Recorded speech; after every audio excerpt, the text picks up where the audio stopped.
हर खबर पर होगी आपकी पकड़। डाउनलोड कीजिए एबीपी लाइव ऐप। बिहार में आज एनडीए ने चिराग पासवान को आउट कर दिया, लेकिन क्या वाकई में चिराग पासवान दिल से आउट हुए हैं या फिर बीजेपी का गेम कुछ और है? बिहार की राजनीति को बेहद बारीकी से समझने वाली एक्सक्लूसिव रिपोर्ट देख लीजिए।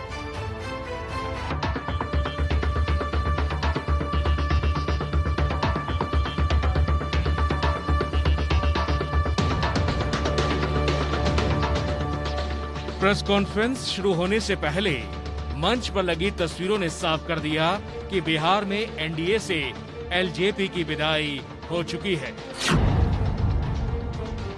नीतीश कुमार ने माइक थामते ही कह दिया कि बिहार के नए एनडीए में जेडीयू बीजेपी के साथ हम और वीआईपी है। जो जनता दल यू है उसके जिम्मे 122 सीटें दी गई हैं और उसी के अंतर्गत हम पार्टी को, जीतन राम मांझी जी की पार्टी को, उसी के अंतर्गत हम लोगों ने 7 सीटें दी। भारतीय जनता पार्टी के पक्ष में 121 सीटें हैं और उसी के अंतर्गत इन लोगों की बातचीत जो इन्होंने बताया कि अंतिम चरण है विकासशील इंसान पार्टी के साथ, उसी के अंतर्गत उनको सीटें देंगे। लेकिन सवाल ये कि क्या बिहार चुनाव में एनडीए का ये अंतिम सत्य है या फिर इस सत्य के पीछे कोई बड़ी सियासी चाल है? क्योंकि दिल्ली में बीजेपी, एलजेपी और जेडीयू एक साथ हैं। अब सवाल इसलिए क्योंकि बिहार में बीजेपी और जेडीयू का गठबंधन है। एलजेपी भी खुद को बीजेपी का सहयोगी बता रही है, जबकि बीजेपी पर आरोप लग रहे हैं कि वो डबल गेम खेल रही है। बिहार के राजनीतिक गलियारों में चर्चा इस बात की है कि एलजेपी को अलग करना बीजेपी के प्लान बी का हिस्सा है। सच्चाई क्या है, इस पर दावे के साथ कुछ कहा नहीं जा सकता, लेकिन जो स्थितियां बनती दिख रही है उनके हिसाब से इस चर्चा को बल मिल रहा है। कहा जा रहा है कि जेडीयू से समझौते के बाद बीजेपी के उम्मीदवार कमल निशान पर उतरेंगे और एलजेपी जिन सीटों पर जेडीयू के खिलाफ अपने उम्मीदवार देगी, उन उम्मीदवारों में बीजेपी के वो बागी नेता होंगे जिन्हें जेडीयू की वजह से इस बार टिकट नहीं मिला है। राजेंद्र सिंह ऐसे ही नेताओं में से एक हैं। चिराग पासवान से मिलकर राजेंद्र सिंह एलजेपी में शामिल हो गए हैं। ये वही राजेंद्र सिंह हैं जिनके नाम की चर्चा 2015 में बीजेपी की ओर से मुख्यमंत्री के लिए भी हो रही थी। हालांकि राजेंद्र सिंह दिनारा सीट से महज 2500 वोटों से जेडीयू के जय कुमार सिंह से हार गए थे।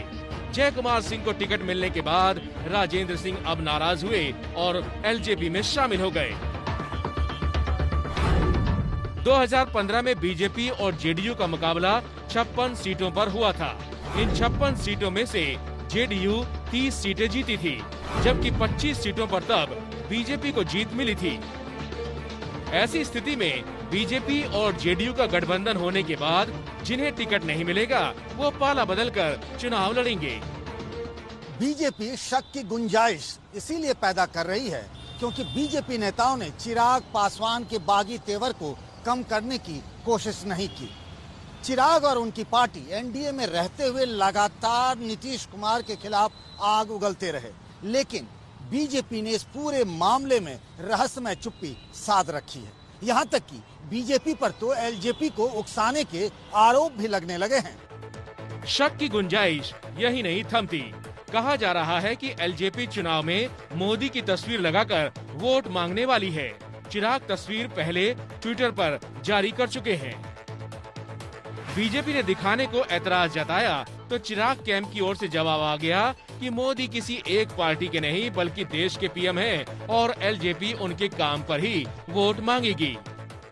किस बात की खिचड़ी? हम अपनी पार्टी की तरफ से हमारे हर एक कैंडिडेट लड़ेंगे और हमने बोला है जो जीत के आ जाएगा वो लास्ट में माननीय प्रधानमंत्री के हाथ को मजबूत करेगा, क्योंकि हमारा मिशन, हमारा एजेंडा जो है वो बिहार फर्स्ट, बिहारी फर्स्ट है। बिहारियों की इज्जत आबरू के लिए हम लोग लड़ रहे हैं। अब सुशील मोदी कह रहे हैं कि चुनाव आयोग से इसके बारे में लिख कर देंगे। सूचना मिल रही कि बहुत सारे निर्दलीय लोग भी या अन्य जो इतने दर्जनों दल बने हैं बिहार में, वो हो सकता है कि कोई मुख्यमंत्री के फोटो का इस्तेमाल करे, कोई हो सकता है प्रधानमंत्री के फोटो का इस्तेमाल करे। तो हम लोग आवश्यकता पड़ेगी तो चुनाव आयोग को ये लिख कर देंगे कि ये जो 4 दल मिलकर चुनाव लड़ रहे हैं, यही लोग केवल प्रधानमंत्री के चित्र का इस्तेमाल कर सकते हैं। अगर अन्य कोई दल चित्र का इस्तेमाल करता है तो चुनाव आयोग को जो उनकी अपनी धाराएं, अपना कोड है, उसके अनुसार और वो कार्रवाई करने के लिए स्वतंत्र होंगे। मतलब ये कि इस वक्त बिहार में एनडीए के कंफ्यूजन की पराकाष्ठा है। बात अब इस कदर बढ़ चुकी है कि लोगों के मन में शंका होने लगी है। लोग पूछने लगे हैं कि बीजेपी किस तरफ है। हमने भी इस बारे में कृषि मंत्री और बीजेपी नेता प्रेम कुमार से सवाल पूछा। कोई गेम प्लान नहीं जाकर के, हम लोग भाजपा ने चाहा था अंत तक कि लोजप्पा साथ रह जाकर के, लेकिन लोजप्पा ने अंत में मतलब साथ छोड़ने का निर्णय लिया। आप लोग चिराग पासवान जिस तरीके से बयानबाजी कर रहे हैं नीतीश जी के खिलाफ, देखिए बयान में कोई बात उसी नहीं जाकर के है, और जब कल साथ थे तो उसी बात नहीं आ रही थी। अब अलग हो गए हैं तो आरोप लगा रहे हैं जाकर के, तो उनका जो आरोप है बेबुनियाद निराधार जाकर के है। तो आप चिराग के इस बयान से निश्चित तौर पर मैं समझता हूँ कल साथ में हमारे साथ थे और कहीं आरोप नहीं लगा रहे थे। अब जब अलग हुए हैं तो तरह तरह की बातें जो आ रही जाकर के, और भारतीय जनता पार्टी का आप कृषि मंत्री हैं जिस कैबिनेट में, उसके मुख्यमंत्री को नाकाम कह रहे हैं चिराग, आप लोग चिराग पे पलटवार क्यों नहीं कर रहे? ये जनता तय करेगी। चुनाव सामने है, चुनाव के मैदान में है, हमें जनता पर भरोसा है। लोगों के मन में सवाल है कि क्या चुनाव बाद नीतीश कुमार को छोड़कर चिराग की मदद से बीजेपी अपना सीएम बनाने के लिए इतना गुणा गणित कर रही है। फिलहाल बीजेपी और जेडीयू दोनों अटूट गठबंधन का दावा कर रहे हैं, लेकिन ये दावा कहां तक सही होगा, धीरे धीरे इससे पर्दा उठेगा। बीजेपी जेडीयू ऊपर से दिखाने की पूरी कोशिश कर रही है कि रिश्तों में कोई खटास नहीं है, नीतीश कुमार ही गठबंधन का चेहरा है, लेकिन चिराग पासवान के बयानों की वजह से और रामविलास पासवान के मोदी कैबिनेट में बने रहने की वजह से कई सवाल खड़े हो गए हैं जिनके स्पष्ट जवाब नहीं है। सवाल यह है कि क्या यह कंफ्यूजन जानबूझकर क्रिएट किया गया है और इसका फायदा या नुकसान किसको होगा।